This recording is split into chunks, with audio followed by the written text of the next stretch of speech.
So the theme of this talk really resonates with Trinity Business School. For many years, we've reflected our values and motivations with the statement about putting in more than you take out. So it's interesting to see that that theme essentially runs central to this particular talk. Doing good business really has two dimensions to it. On one hand, it's about business that behaves morally, that is ethical, and really has an eye on what the consequences of what it does in terms of society, on its own workforce and the environment. But it's also good business from a performance dimension too. Paul's talk has a number of consequences for the international business school community. On one hand, he's a thought leader in the area, and I think everyone's going to be very interested to hear what he has to say about doing good business. But I think the other is really about a call to arms for the global academy, because we're a huge industry ourselves. In fact, we're part of universities that have a colossal carbon footprint and impact on biodiversity as well. And I think as an industry, we need to get our own house in order as well. If we're to be at the forefront in terms of motivating and encouraging other organizations to behave ethically and to have a positive impact on society, we need to be doing that ourselves. And we need to be doing that ourselves because this is an emergency where we need to achieve these objectives very fast. And therefore, if we want to be on the cutting edge of expertise, yes, we can drive that from research, but we also need to be on the cutting edge of expertise on practice. So unless we are trying to be one of the first organizations that achieves carbon neutrality, that achieves a business practice that is sustainable from a biodiversity point of view, then we're going to be behind the curve. So we need to be at the cutting edge here, both on practice and research. And I think Paul's talk is very much a call to arms in terms of achieving that mission. Thank you, Daniel and Andrew and Ollie. Obviously, Ollie is a dear friend from the UN Global Compact Board, and we're honored to be here, both serving the Notre Dame Center for Ethics and Religious Values, as well as the Trinity Business School. Familiar with both of them, and certainly holding you in high regards. The fact that you're celebrating your centennial, you did last year, Ollie, is a proof of a system built to last, and credit to you. And the same for the Trinity School, probably one of the oldest schools, and good to see the business school increasing so quickly in its rankings as well. So it's an honor to be here. And then obviously doing it with Sanda, my dear friend, who is very capably running the UN Global Compact, is an absolute treat. We're very honored to have Sanda lead it.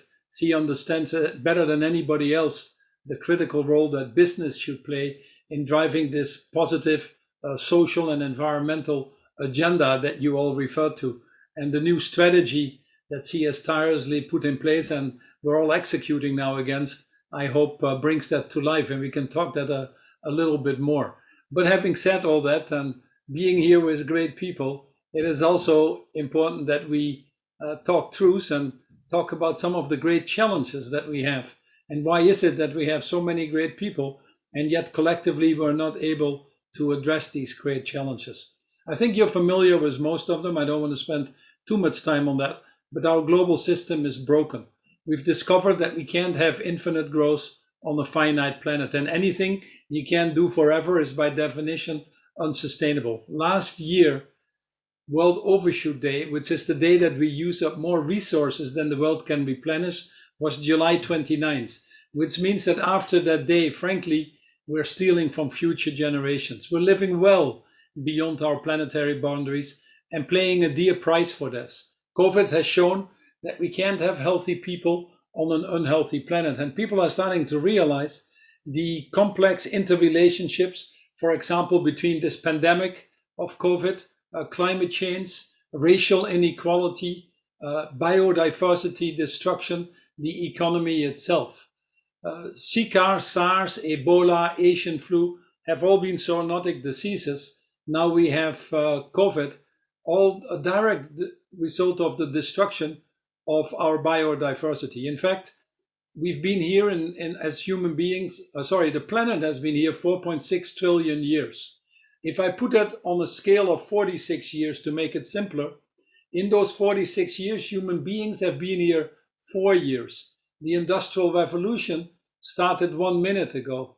And during that period, we've been able to cut 50% of the world's forests. We've been able to lose 60 to 70% of the world's species, reptiles, mammals, birds. And obviously climate change is one of the enormous consequences of this unsustainable growth pattern, but also increasingly the driving inequality. On every measure, in fact, our society is being pulled apart, if I may be honest. Inequality, poverty, injustice that we saw in so many countries and communities actually before COVID have only gotten worse. The World Economic Forum has a global risk framework, and risk number 1, right on top, is social fragmentation. In the financial crisis, we refuse to address the burning issues of climate change and inequality. And people felt at the end that banks were perhaps too big to fail, but people were too small to matter. Increasingly, they went on the streets. They made their voices heard. Brexit, elections in the US, polarization in society, I believe is an all and direct result of not addressing these basic issues. And yes, regretfully, it also has resulted in undermining of democracy. Nearly 100 countries have seen their democracies decline since COVID. And frankly, it is fair to say that our political system is stuck, not only in the US, but in many other countries as well. Too many national governments paralyzed by self-interest, by short-termism, a global governance structure that frankly isn't designed anymore to deliver on these increasing challenges of financial markets, cybersecurity, climate change, and now the pandemic. For evidence of this lack of global solidarity, if you want to, don't look farther than the unfair distribution of COVID vaccines, an outright stupidity and egotistical self-interest. 70% of the high-income countries having access to the vaccines, whilst we have less than 10% in the low-income countries. At an enormous cost, by the way, to paralyzing our globalization efforts or our supply chains, mutations of the vaccine itself that will give us more cost. It is mind-boggling that we don't first and foremost treat ourselves as citizens of planet Earth. It's nothing equally significant where we see it as well is on climate change itself. The IPCC has confirmed, in fact, that we don't have until 2050 to get our act together, nor do we have it until 2040. We need to act between now and 2030 by cutting our global emissions in half. Otherwise, we simply don't get there. And again, it will be the poor and the marginalized who will suffer most. That's why the UN has called this the decade of action, and our ambitions clearly need to go up. The COP26 in Glasgow, where Sanda and I both had the pleasure to participate, showed undoubtedly progress. We probably got more on the political front than we could have hoped for, but we also still are far behind the 1.5 degrees that we can only afford. So scientifically, still far off.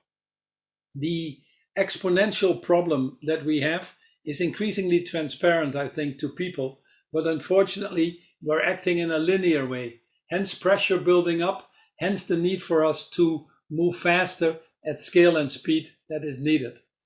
Everybody wants to go to something else than we came from. 95% of the people you ask want to build back better. They want to redesign together this more inclusive, this more sustainable future that we all aspire to, built on common values, shared interests, and yes, inclusive and sustainable prosperity. I believe that the Sustainable Development Goals, the 17 goals that were developed in 2015, of which I had the pleasure to be part of the task force developing them, are now more important than ever. In the absence of global cooperation, if you want to, it probably is our only moral framework that we have. And in fact, it turns out to be our biggest business opportunity as well. A few years ago, we already estimated that implementing the Sustainable Development Goals, by all means feasible, by the way, could have an economic benefit in this decade alone of $12 trillion and create 380 million jobs at a time that we need it most. It probably is the best blueprint that we have of business opportunities. So especially since then, it has even become more relevant, because I think if COVID has shown us one thing, is that the cost of inaction has actually become higher than the cost of action. Just in Europe and the US alone, we spent about $17 trillion to save lives and livelihoods. Kristalina at the IMF estimates that we might have lost $27 trillion this decade alone in our global GDP. So people are starting to realize all of a sudden it's not anymore about risk or cost, but it's about investment and opportunity. And very much that's what we saw at the COP26 as well, an awakening that we have an issue that we collectively need to solve. One of the reasons that you saw business and government stepping up. When COVID came, everybody thought we go back to what we did in the financial crisis. Short-termism, dealing with today's problems, forgetting about tomorrow's most burning problems. The opposite is true. 20% of countries made net zero commitments at the time of COVID.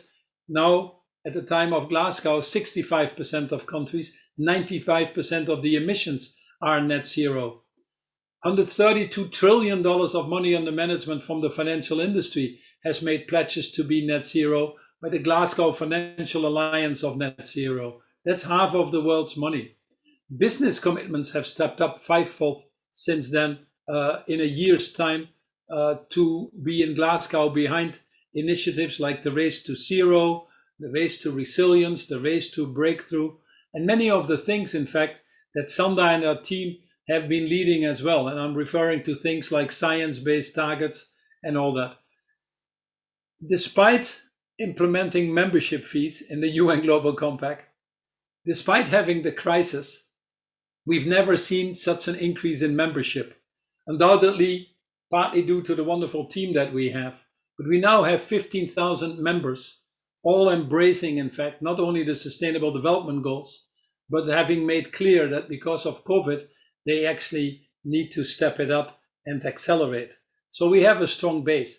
And it's not surprising, because the signals don't only come from the financial market or governments, but increasingly also from the market, where citizens of this world are demanding change in the streets, in the polls, in their purchase decisions. And most importantly, where we see that is actually by the employees itself in companies, where the millennials or the Gen Zs are demanding change from their CEOs, walking out, as we've seen with the great resignation in the US, or going on strike if you want to, if companies don't fulfill their societal obligations. So on the one hand, I think we've seen progress. On the other hand, we've discovered that the problems are actually bigger than we realized. So we also need to move further and faster than we are currently doing. Systems change has to happen at the scale of the industrial revolution, but with the speed of the technological revolution. Most people are convinced of the why, and frankly, I wouldn't spend too much time on that anymore. But the real question is, how do we do it? This is where business is struggling, and this is why we wrote the book Net Positive. It aims to help answer that question. A very simple question is being posed in Net Positive. How can business profit from solving the world's problems, not creating the world's problems? And a very simple follow-up question, is your business better off? Is the world better off because your business is in it? Yes or no? What we're trying to do with this book is trying to create a movement what good looks like. As I said, we have World Overshoot Day, July 29th. We're living well beyond the planetary boundaries. Yet most companies are in the CSR mode, what I call corporate social responsibility. But in essence, that's about being less bad. A little bit less carbon emission, a little bit less plastics in the ocean, a little bit more sustainable sourcing. That simply isn't good enough anymore. I used to murder 10 people, now I murder 5 people. Am I a better murderer? When we're overshooting these planetary boundaries, you can't be less bad. We have to be at least sustainable. So people said, okay, I'll make these commitments for net zero, but even sustainable, neither good nor bad. Justifying opening a coal plant here, people around it dying 12 years earlier than anybody else because you're planting a few trees there, doesn't work either anymore.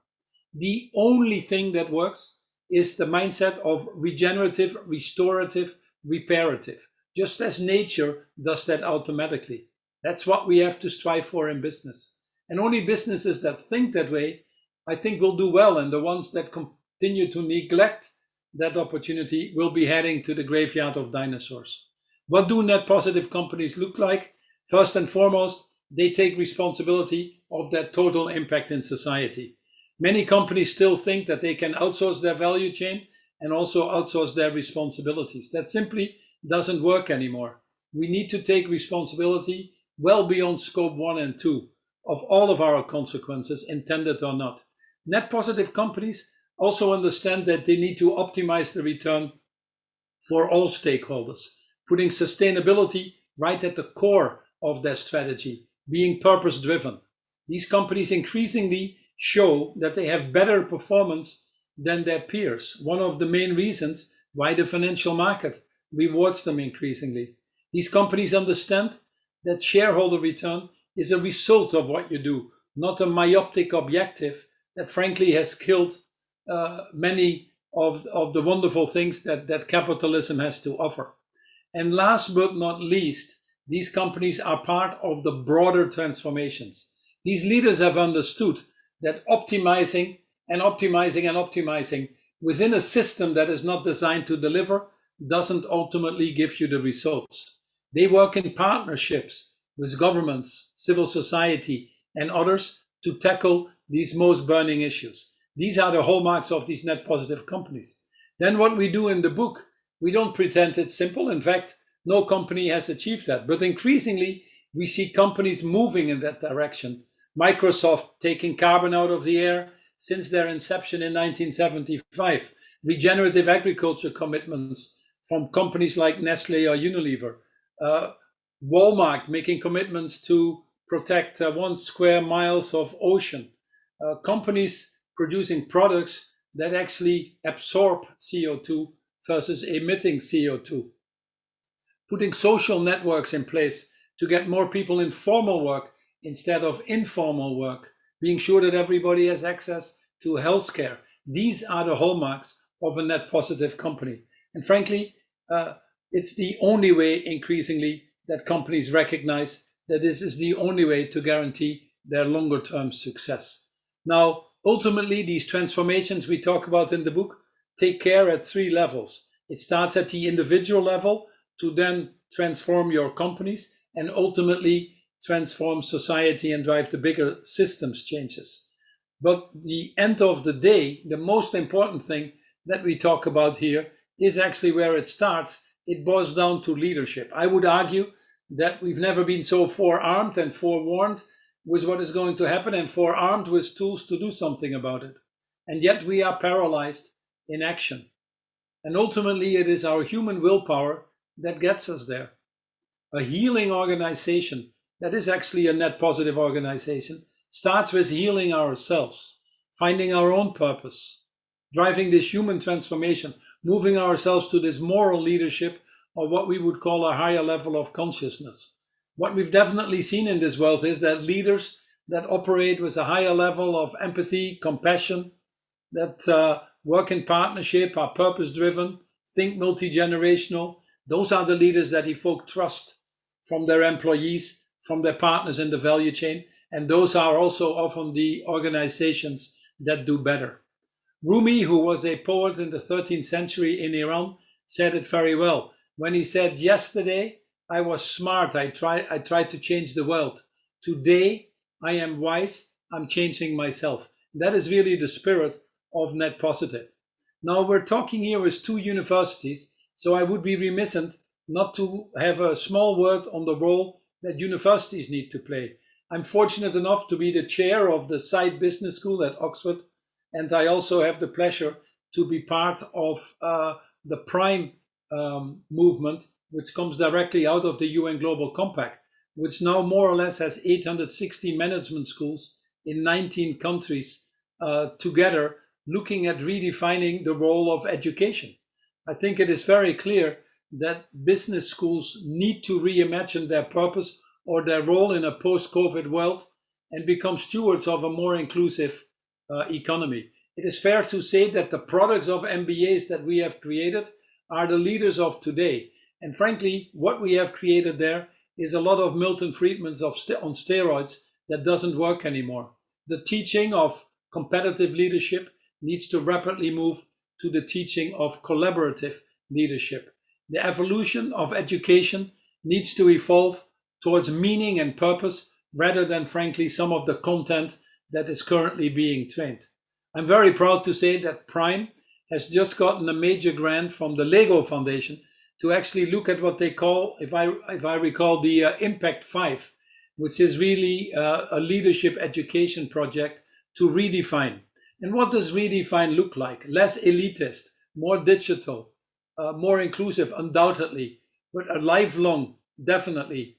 But more importantly, creating these moral leaders, giving them a sense of purpose, driving them to a higher level of consciousness, looking beyond the immediate issues to the longer term solutions, taking responsibility for impact and working collaboratively to get there, putting, in fact, the universities equally to a higher level of responsibility of being part of the impacts that we're seeking, providing education that is multidisciplinary and not as narrow as the current MBA programs in most of our universities. These are some of the directions that we undoubtedly need to take to create these moral leaders. As I've often said, we are short of leaders and trees. And once more, you are playing such an important role to create these leaders that we need rather sooner than later. So I would say for now, thanks for what you are doing. Thanks for listening to me. Hopefully you get more ideas by picking up the book Net Positive. We're talking about some of the tougher challenges there as well in terms of consistency of leadership that is needed. How do you deal with tax, corruption, CEO salaries, money in politics, human rights, all tough challenges that I think the moral leaders will embrace, will take responsibility for, and actually address to turn that into a competitive advantage for their companies. So with that, I'll leave it here for a second, perhaps ending on a positive note that within all of this, I actually am very hopeful that we're able to address these challenges that we've talked about. The cost of action, inaction, the speed of technology, but more importantly, undoubtedly, the high number of young people that are listening. You, the millennial generation, the Gen Z generation, more purposeful, better moral leaders, I believe, better equipped. You like technology, partnership, you think multi-generational, you have a higher purpose, better equipped to address today's and tomorrow's challenges. 50% of the world population is below 30 years old. It's not only time that you get a seat at the table, it is increasingly time that we give you the table. Thank you very much. Well, thank you very much for those inspiring words, for sharing your thoughts on some of those core challenges, and also sharing your ideas on what universities and business schools can do. Both Trinity Business School and Mendoza College are proud members of the Prime Initiative, so we look forward also to making contributions there, and also very happy that a large part of our audience today are the students from both business schools, and that we can also get this message through to them in this way. Thank you again. I now hand over to Sanda. Thank you so much. And Paul, really, really inspirational and thought-provoking comments. To you again and to Professor Williams, thank you so much for your leadership on the board of the UN Global Compact. What an insightful book. I have it right here, probably the most bookmarked book that I've read for a while. And I just want to say it's really timely coming at this moment when globally, I think we're in a time of deep personal reflection. I think we're at a time of personal reflection, communal reflection, organizational reflection. And if I look at what we do at the Global Compact, certainly at a time when a lot of businesses are asking, what is the purpose of business? Paul, we met many years ago, I think, when business leaders like yourself and my former CEO, Bob Collymore, Sharon Barra, Mo Ibrahim, and others were seen as almost radical leaders. And now here we are when, as you articulate in your book, there's a growing movement of leaders and leadership that is bold and is moral, but clearly we need more. At the Global Compact, as you said, this has been one of our most unprecedented times in terms of membership growth.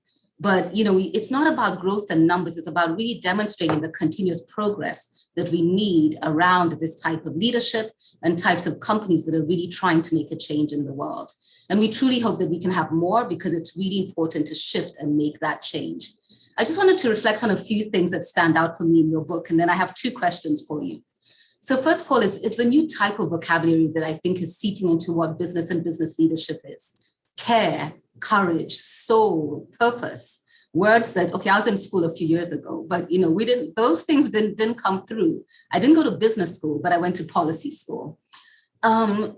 Purpose exists to unlock a higher level of business performance. It's not about a pretty logo on a wall. It's not about something that you do a team building. It really does unlock a higher level of business performance. And purpose is lived through strategy, actions, immersion, and scale.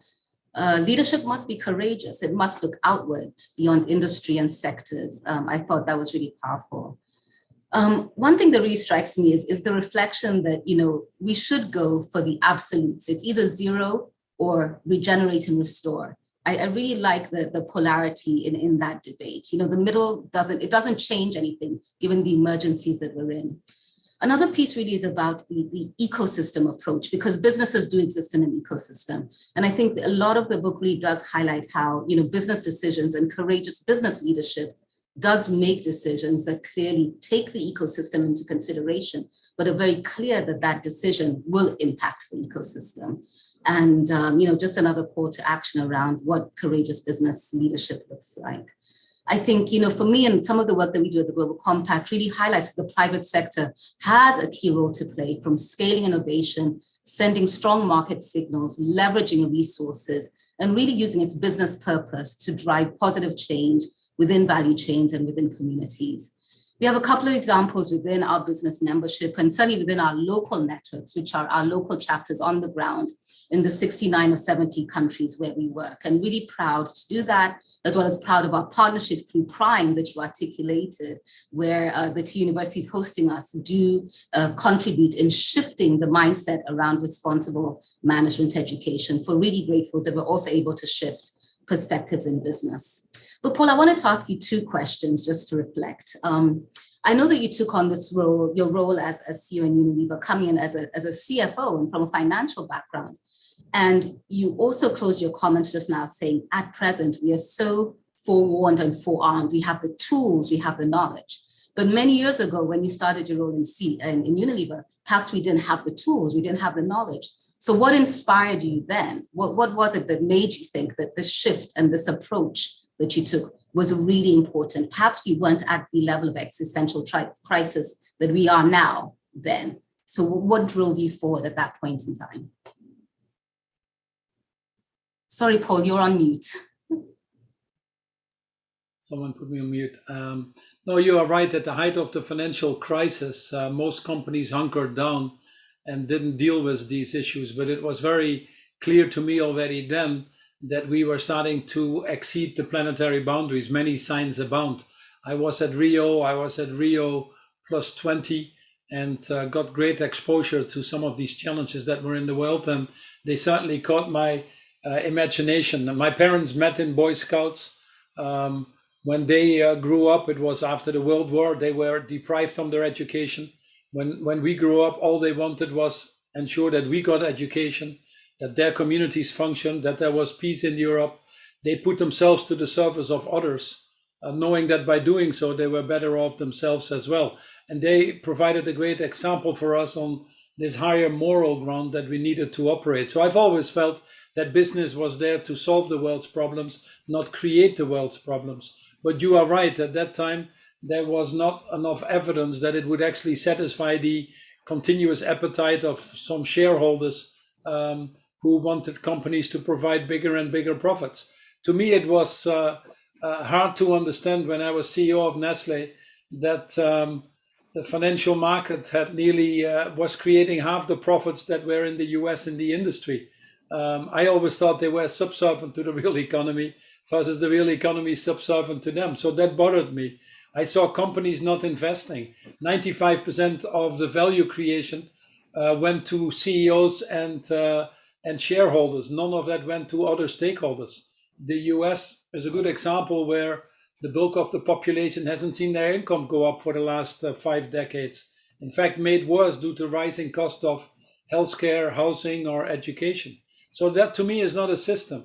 Any system where too many people don't feel they're participating or where they feel they're excluded will ultimately rebel against itself. So I've always felt, why not try to do business the right way? And what we missed at that time was perhaps the link with value creation to show that more diverse companies were actually better performing companies, companies that internalize climate change or fight for human rights in their value chain were better performing companies. These were novel concepts for at least for many people in the financial market at that time, but also probably in the business community. And we just simply wanted to prove with Unilever, going in fact back to the roots of the company, where Lord Lever started the company at the end of the 19th century with a very simple mission, making hygiene commonplace at a time that 1 out of 2 babies didn't make it either past year 1, where he operated the concept of what he called shared prosperity. So one of the reasons why we stopped quarterly reporting right when I came, or give guidance, move our compensation system to the longer term, is provide that space for people to behave differently. I always feel that the role of leaders is to work on the forest, not in the forest. And although we all want a better world, there's no CEO who wants more unemployment, more climate change, more food insecurity, yet collectively we don't work that way, is because the boundaries around us force us into different behavior. And it has become so short term in politics and in business that we always deal with the symptoms, but don't take enough time to deal with the underlying causes. So that's what leaders need to do. And I've learned that the best leadership style in the end of the day is a leadership style where you bring humanity back to business, if I may call it simple, where you become the ultimate leader, first and foremost, if you're a good human being, but also when you discover that putting yourself to the service of others will also be in your own best self-interest. And these are the type of moral leaders that we actually need to create. This is not a crisis of food security or climate change or inequality.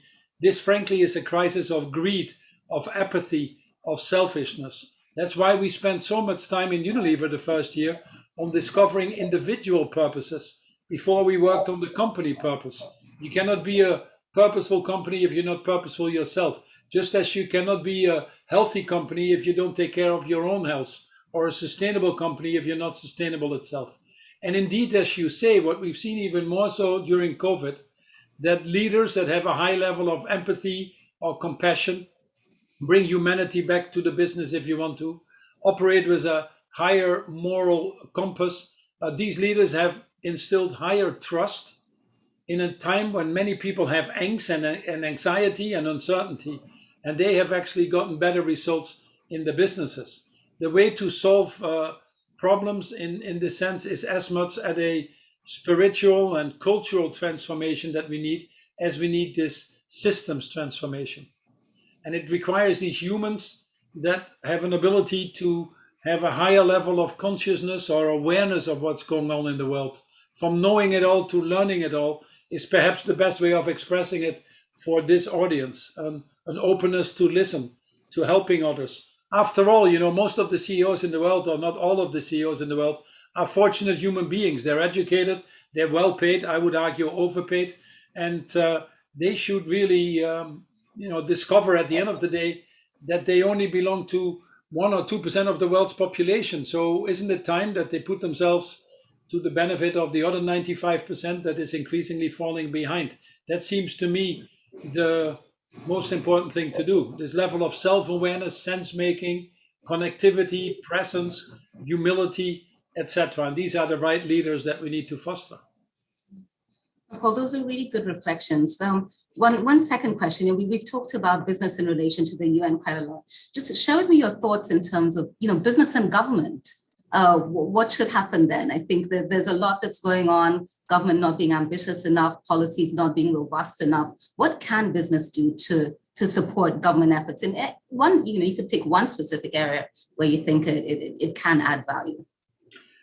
Well, the first thing is we should not be in a blame game. This is business not doing this or having caused the problems, or governments being incapable. There are many good people who want to be in government, but it is true, it doesn't quite function the way we've designed it, neither the multilateral institutions. And this is one of the reasons why we say in this book, for business, which has a self-interest, business needs as much the SDGs as the SDGs need business. But this is in business's self-interest for once to step up and fill this void, to help de-risk the political process.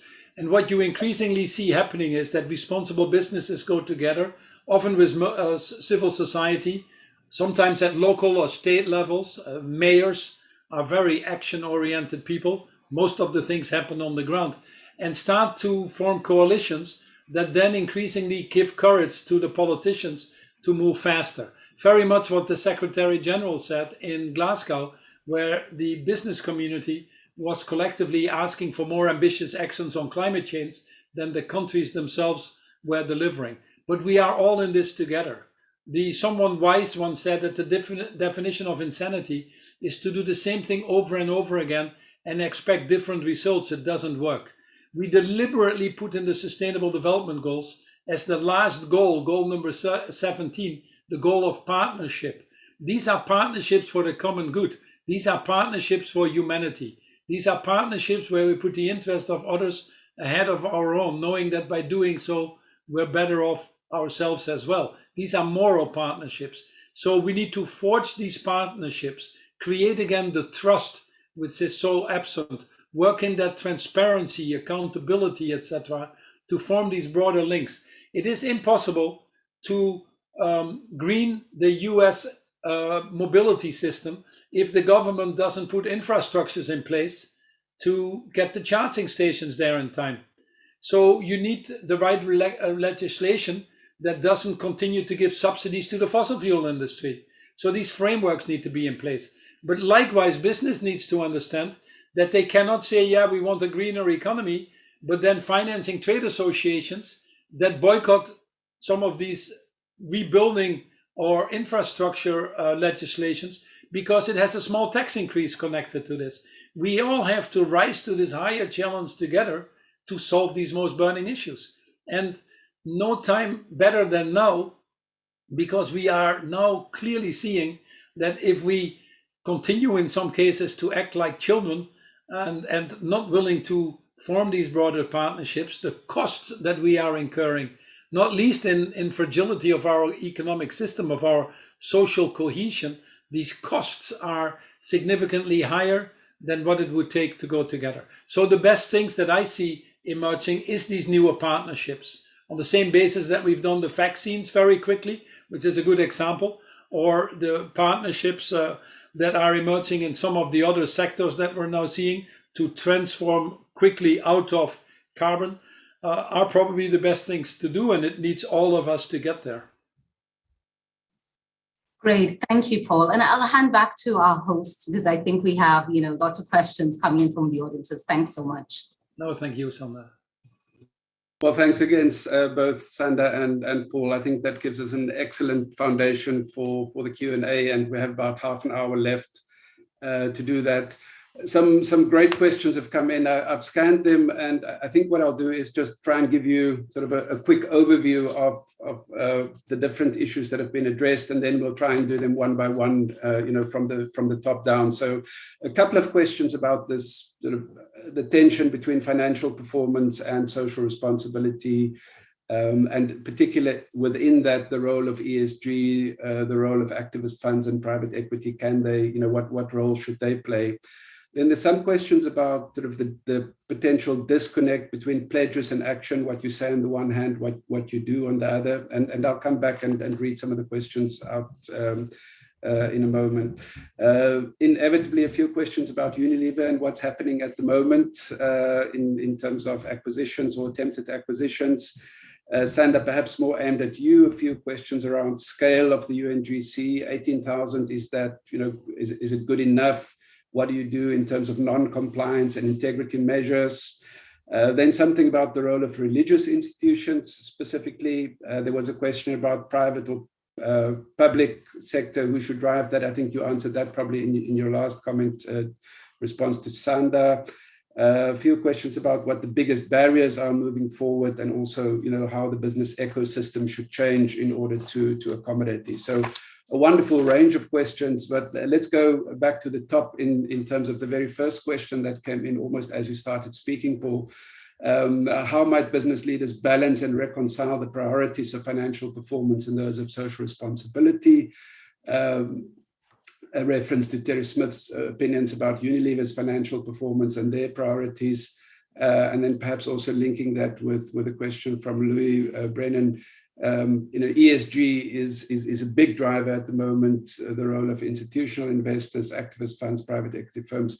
Are they part of the problem or part of the solution? So very briefly, Sanda, you want me to kick it off first, or?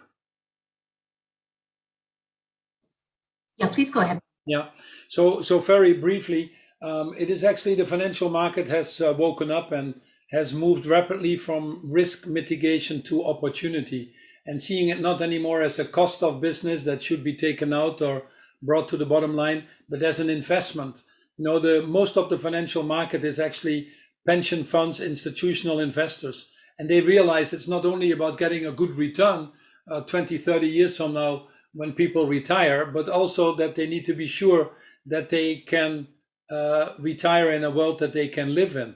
You see BlackRock with $10 trillion under management, and Larry Fink's letters talking about purpose, talking about multi-stakeholder, the criticism on woke capitalism, the politicizing that is going on, the pressure now coming on companies, if I may be honest, to transform is actually coming more from the financial market than from anything else. And that is something that has fundamentally changed over the last 12 to 18 months. Many of the shareholder propositions have quite drastically changed. You look at not only the Exxons or the Chevrons or the Shells, where they are forced into more aggressive actions on climate change, but you also see the demands for more transparency and where money goes in the PACs in the US, the political money, or how the social protection is around employees in companies. And interestingly, what we see, George Sarasan at Harvard did something that is called the weighted impact accounts, where he compared 3,500 companies and by sector to make it comparable. And within each sector, he looked at companies that more aggressively attack the negative externalities like climate change or like social inequality or like pollution, versus companies that did not attack it so aggressively. And what they found was consistently sector by sector that the companies that more aggressively tried to reduce these negative externalities also had a higher market cap. So the financial market is already able to factor in these, what some people call non-materialities. On top of it, it's quickly coming to us with the creation of the Sustainable Standard Board, the European taxonomy, the SEC in the US now looking at it, and so forth. There is really a trend increasingly of governments to recharge these negative externalities back into the P&L of companies. We've seen environmental laws and regulations go up 10 times over the last few years. So the good thing now is that we have the data that broadly says that if you have a more balanced organization in gender or racial balance, you are better performing. If you are a leader on climate change, you're better performing. If you take care of all your people, you most likely can also better take care of your customers and so forth. So that correlation is increasingly stronger. Not 100%, not all the time. Which brings me also to other companies and Unilever's question. Unilever in itself is a great company and performing well. In fact, the company is growing, but as the market has benefited from this enormous amount of money again that is put into the global economy, Unilever has benefited less from it. Its share price has stayed stable. During my 10 years, it has increased 300%, well above the market. So if we now have a few years that it is stable, as the company reorients to its next phase of strategy, I don't have a problem with that. To bark against the tree and says they're spending too much time on trying to make this a better world is outright ludicrous. And the man in question got attacked by it. To say that Unilever shouldn't spend time on trying to get rid of deforestation or lower carbon emissions or ensure that the brand serve a purpose in this world is something that is incomprehensible. But there are some people that still think that way. But instead, what you need to be sure about is that as you move on the ESG journey, it still requires you to work with discipline. It still requires you to hire the right people, have the right strategies, do the right M&A. And there are some moments that some companies do that better, or in the period of a company, you do that better than others. I'm convinced that there is enough strength in Unilever, in its values, in its core, in the brands that they have, that that Unilever will have a prosperous future. But no pass, or if you climb a mountain, if it's a steep hill just going up, you can't climb it. Sometimes you have to rest, or there are little bumps in the road that you have to go around. Sometimes you have to go down a little bit to acclimatize before you can climb higher. And that is the space that we need in any company, especially in today's world, when you have such an enormous transformation of an economy. We need to also give companies a little bit of space to make that transformation. But broadly, the train of ESG has left the station, and broadly we can show with increasing confidence that it also drives the longer term, and I focus and stress on the word longer term, shareholder value. Well, thanks very much for that. I think in the interest of time, I'm going to move on to the next question. And Sanda, this one I'm going to bring to you.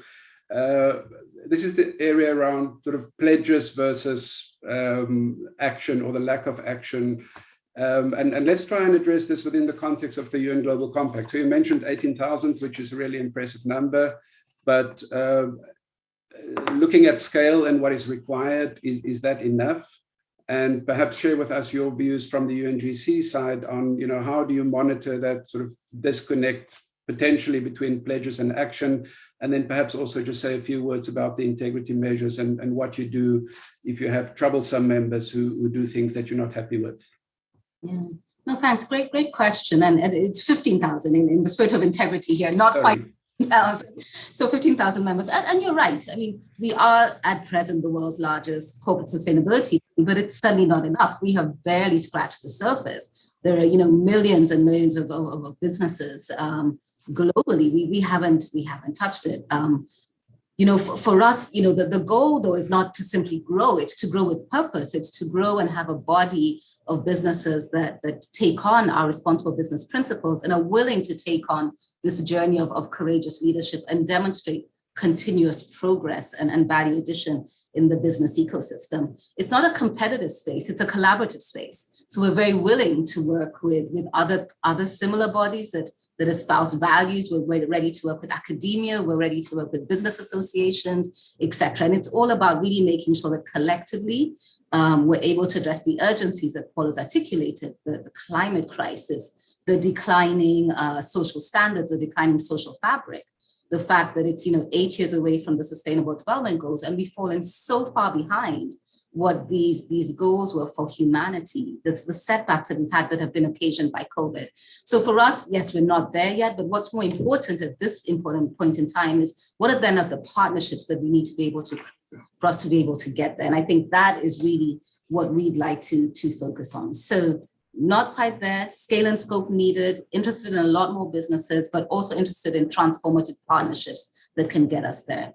What do we need? Again, we need a lot more courageous business leaders, businesses that are able to also work through their supply chains and their value chains to create this change and momentum that we need. I think that also will help us extend our footprint a lot further and a lot faster as we need to.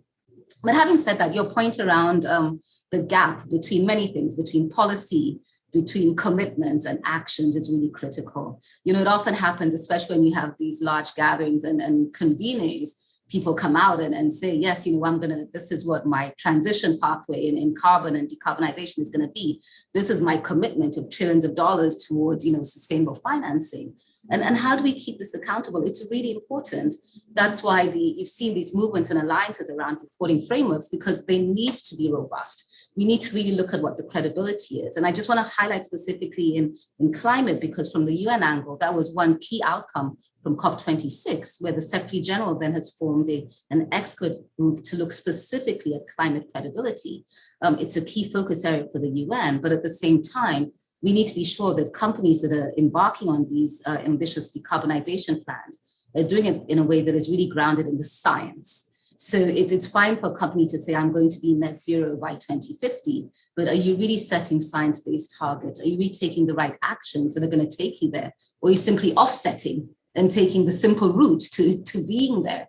And so this is really, really critical. We're also looking at financial credibility, the commitments on financial commitments, and climate credibility, as I say, is really key. It is truly, truly important. I think for us also, the UN Global Compact, we have what we call our communication on progress, which is the tool that we use for all of our companies to report their progress annually. It's been an important milestone for us to be able to digitize that platform so that we can use it more robustly and compare and contrast across companies, but also for companies to use it themselves to benchmark and see, how they're performing over time and how they compare and contrast to others in sectors, in industries, etc. We've actually just finished the digitization and opened up for an early adopters program. So anyone here who's a member of the Global Compact, please do join our early adopters program. We're aiming for about 1,000 companies for this beta testing period. Given the urgencies that we have, credibility is really critical. These pledges are not simply a PR and marketing tool.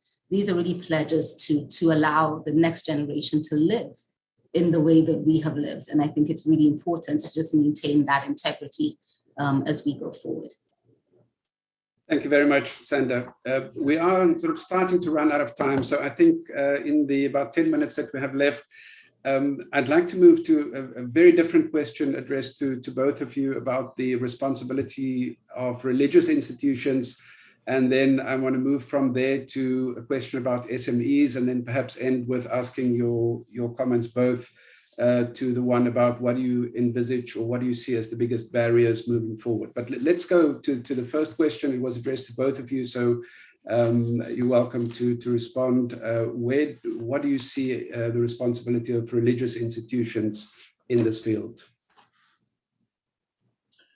Well, first of all, we work a lot with the Vatican as a matter of, with the Global Solidarity Fund, for example, and we find that they educate more people than anybody else. They take care of more refugees than anybody else, but they also happen to be big landowners and can implement more sustainable plans at scale than anybody else.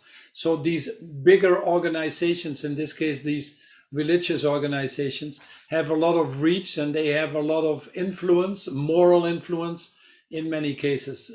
There's in the first instance an opportunity for them to go more together.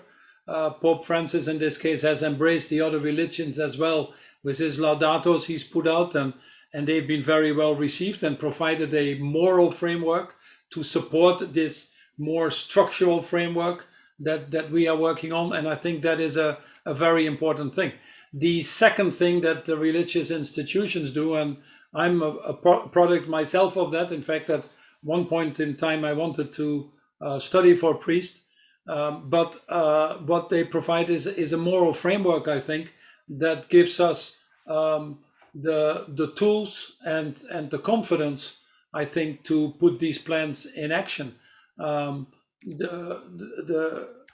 notion of caring, the golden rule, do unto others and the planet as you want to have done on to yourselves. These are very simple but powerful things that are at the roots of most religions that help guide us in times of uncertainty. It is impossible to have solutions that are worked out and rationally proven to all the challenges that we have when they come to us at the size and scale that we're seeing currently. So the only thing that can keep us, give us the courage to move at the speed that we need in the direction that we need, is to have a strong inner core that keeps us going. And that stronger inner core has to is firmly grounded for many people on some of, in my case, Christian values, but they could be for others, other religious values. And I think that makes us stronger in our pursuit of the challenges that we need to address. Thank you, Paul. Sanda? Yeah, if I could add to that, I think, all religions profess a couple of things that are common, peace, connectedness, community, humanity. And I think if you reflect on a lot of what Paul has spoken and studied in the book, those are really the fundamentals and the issues that we're trying to address to sustain our future. That is the first. So I think, looking at the issues and looking at the imperatives for business from a long-term view, I think religious leaders do have a really compelling framework to pass this message along. The other thing is really just looking at the role that religion plays, even in supporting the education ecosystem. And so, sitting here with, Professor Williams and, looking at the amount of investment in the education structure that many, the Catholic Church, I was educated in a Catholic school through high school, and the opportunity that then the religious sector has to also support education, and education that then supports more sustainable and responsible education, I think is quite significant. So I think it is certainly a key contributor to a lot of the critical issues that we've discussed today, and can really impact at a global scale. Thank you very much, Sanda. Let's move over rapidly to the penultimate question, and that's about SMEs. Jane Morgan makes the point that in Ireland and the EU, approximately 60% of people are engaged in SMEs, and I think there is perhaps a perception that many of the high-profile initiatives like the Global Compact and others are more geared towards the large multinationals. So the question is, how can we mobilize SMEs to also join in this movement? Both of you are welcome to respond. Yeah, it's a perception, because the 15,000 companies in the Global Compact, many at local level, are in fact what you would qualify SMEs. You won't find them in the 200 big companies that you always see at the big platforms and the global things.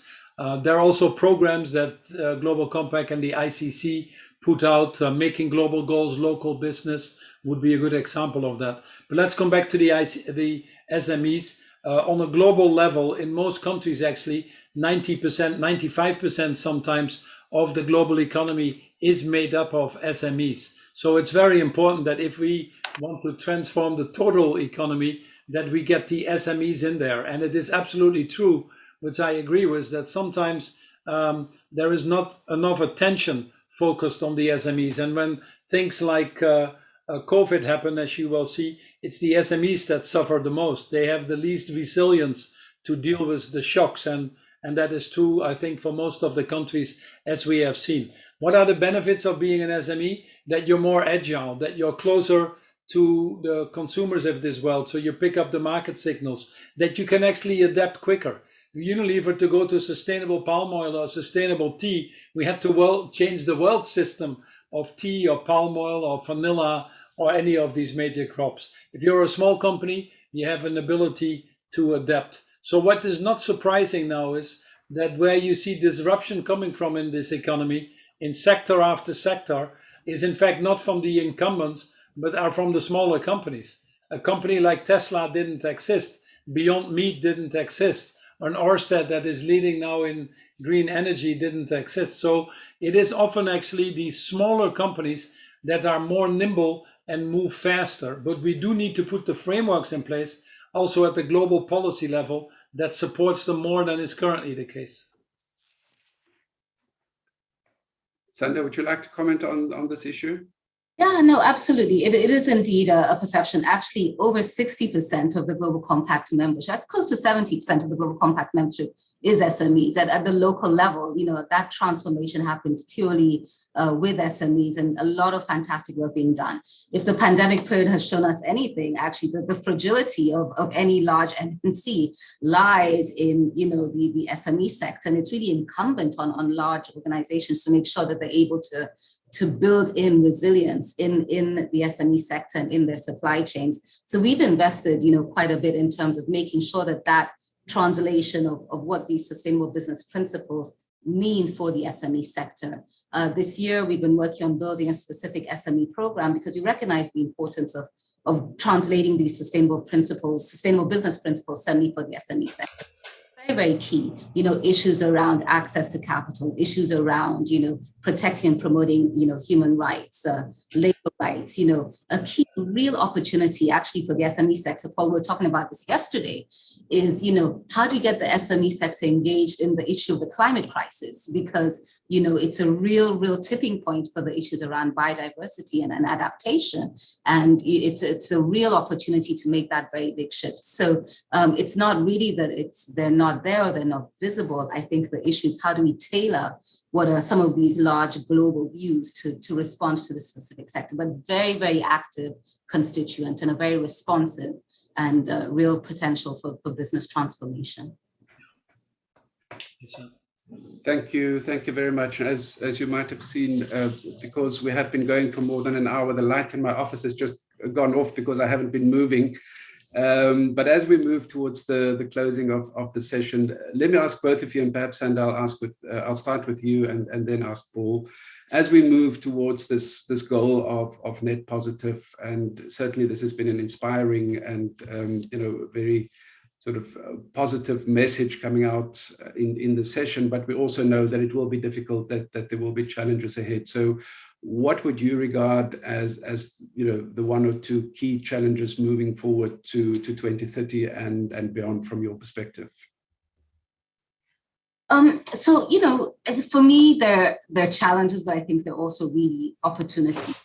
The first really is that, there is a framework, and I just continue to refer to the fact that if businesses could look at the Sustainable Development Goals as really a framework around which to frame their business responses. And now, yes, there's 17 goals, there's 169 targets. We're not saying take them all on.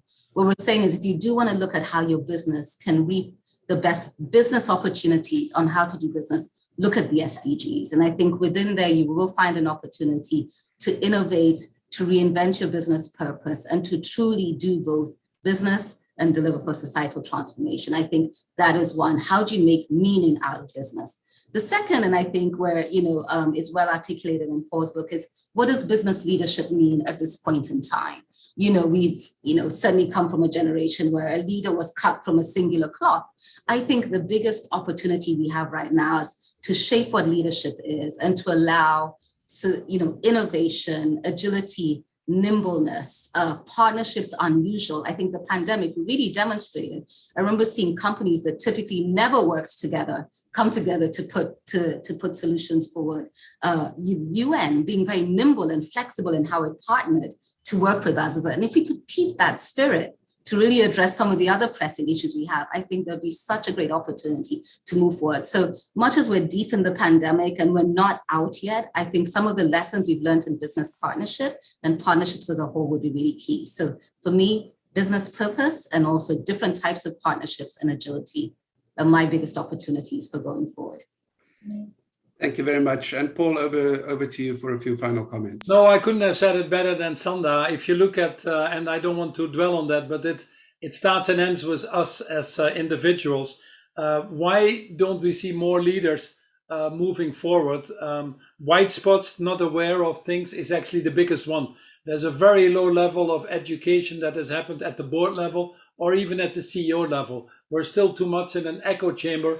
When we have these webcasts and talk about all the good companies, it just doesn't have yet that scale. The second one very much is that the bulk of the CEOs still prefer comfort above change. And finally, it's fear. There's so much fear out there that freezes people or makes people flight or fight, but not really. Fear doesn't change for the better. For that, you need hope and a certain level of optimism. So I think that's the first point. The second point is trust. This world has lost its trust. We've taken the truths out of politics, the truths out of science, and people are outright confused about that. And as we need to have these bigger partnerships we talked about, we have to restore that trust. And finally, we have to chase the right thing. If we chase the wrong measures, we get the wrong answers. Someone very wise once said, we treasure what we measure. So if financial success is measured as the only indicator, GDP producing more stuff as the only indicator, we don't get there. So increasingly also going to valuing environmental and social capital, redefining the country's objectives to a broader health and well-being objective, as we start to see happen, is in fact the direction to go. The European taxonomy, the Sustainable Standard Board, a price on carbon are all examples on that. We treasure what we measure, and that's probably the biggest change we can make. But in all of this, I think what we have talked is that the opportunities far outweigh the challenges. We all know that we can't eat an elephant in one bite, but study after study shows that 70–80% of the challenges that we have, we can solve now with the existing technologies, and we still have the time to add technologies to that in the coming 10, 15, or 20 years. So at the end of the day, it's human willpower. Thank you very much, Paul. Before I bring this to a formal close, I would like to hand back to Professor Williams and Professor Berg for a few brief closing comments. Ollie, over to you.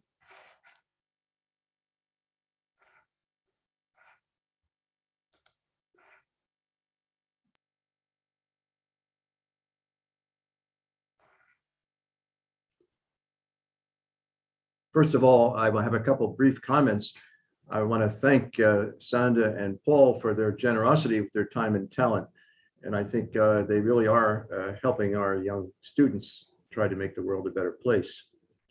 I think what Paul Polman has demonstrated with his leadership at Unilever and Sanda Ojiambo at the Global Compact is that with a genuine corporate purpose, carefully defined and implemented, a business can meet the interests and the challenges of society. And as pointed out, these challenges are great. It is possible to do well and to do good, to make a good profit and enhance a flourishing society. And I think both of our speakers have pointed that out. The interests of the society and all of our corporations will be aligned when we have leaders with virtue and intelligence. A good summary of our session, in my judgment, is a quote from Paul Polman in a booklet issued not too long ago by the United Nations Global Compact. Paul said, "A good leader is first and foremost a good human being. You become a great leader the day you realize it is not about yourself. Leaders are purpose-driven, and it's that purpose that gives energy and courage. And you have a higher chance of being successful and developing to your fullest potential if the company and your personal values and purpose are aligned."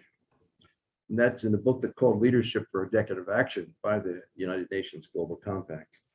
My closing comment is that I think Paul Polman and Sanda Ojiambo are great role models for all who aspire to have a successful vocation in business. Thank you. Thank you very much, Ollie. Andrew, over to you. Yeah, I'd like to echo Ollie's comments there. I mean, I think I found it a very inspirational talk. Thank you both, Paul and Sanda. I think two things here. I think one is that, I mean, certainly our community, I think everyone buys into the vision that Paul has outlined there, and you know, on every level, you know, from a values point of view and indeed from an analytical point of view. The one area I think that maybe, I think it was in some of the questions even too, is that I probably, though, I wish I could share his optimism that we're making the progress we need to make, because I don't think we are. You know, I mean, COP26 was a step forward, but it wasn't a significantly big enough step forward given the challenges we're facing. And, you know, when I look at business schools, for example, with Prime, and Prime's been around for a long time, I mean, I think business schools are doing a good job in terms of teaching people about ethics and so on. And I think that's, you know, I think that's pretty widespread. But if you ask the question, well, what are business schools doing about getting their own house in order? Then the game changes a bit, because, you know, there's hardly any business schools, or a handful really, that are even committed to becoming carbon neutral themselves. So I think there's you know, so we as an industry are completely you know, we're a huge degree of hypocrisy in some senses, the situation we're in, because most business schools aren't even committed to becoming carbon neutral themselves, and yet are educating and talking about, you know, business for good and so on. And so I think we ourselves need to get our house in order. I think And I think a telling moment for us, I think, as a school, I mean, we as a school decided to put carbon neutrality as a strategic objective, and with a deadline of 2030. We're not too sure if we can actually achieve that, but we wanted to put down a marker to really stretch ourselves. And I remember there was a telling moment when we were up on the 5th floor of this building. That's when we were doing our strategy development, and we were outlining this as an objective. And I think, for the most part, everyone was bought in. They certainly bought in on a values level, but there was a lot of people saying, crikey, this is going to cost, are we? And we took a break, and it was a nice day, and we went out onto the roof of the building. And when we were out in the roof building, we heard this chanting going on. We said, what's that? And it turned out to be the secondary school students marching to the Irish Parliament, demanding that the Irish government take climate action, because the Irish government wasn't doing enough, and they were chanting there's no plan B and so on. And it was a really telling moment. We came back in, and wasn't a huge amount of discussion about it. We referred to it, but the objective was met in terms of, and I think this really comes back to the point that you made, Paul, about a movement. I think that's so key, because I think coming back to the point about not enough progress being made. For me, I think it revolves around the fact that market forces haven't moved on in a great deal. So although everyone's kind of bought into this vision, the reality is that market forces, i.e. consumers particularly, are still behaving in very much the way that they always have. And therefore it makes it hard for companies to actually make these strides. And the only way I think that can be made, and this is where I think business schools have to step up too, and indeed universities, is that we must become a movement. Because in terms of ethical leadership, yes, we have to teach cutting edge. We have to enable the putting into practice in our schools. We've got to step up to the plate in walking the talk ourselves. But we need to help leaders and to change the views of consumers. Because if consumers change, then market forces will change with it. And then what we start to get is the coalescing of market forces with these objectives. And therefore, companies that even are only half-baked bought into this realize, well, actually, if we don't deliver on this, we're going to be out of business. So, and likewise, I think governments then will move, because when it comes down to it, governments, most are populist at the end of the day. If they realize that the votes are in this and a popular movement is in this, then they will start to move with it. So I think that I think your point about movement is for me the absolute critical point here. I think everyone in our industry has got the message and has bought into this. It's good for business and good for society and so on. But I think everyone is also acutely aware of the urgency. And I think the key to that is your point about we must become a movement. Thank you very much, Andrew. We are already 5 minutes over time, so please allow me 2 minutes to wrap up. I'm going to start with 2 brief commercials. The one is that thank you to the CSI, the Center for Social Innovation, for hosting the series. We end the series on the 24th of February with a presentation by Christine Shropshire, with a presentation on women on corporate boards. And then also just to let you know, talking about the movement and how we can move forward, that at Trinity Business School, we're in the process of developing an MSc in responsible business and sustainability that we hope to launch in 2023, where many of these ideas will be hopefully further embedded also in the academic offerings that we have.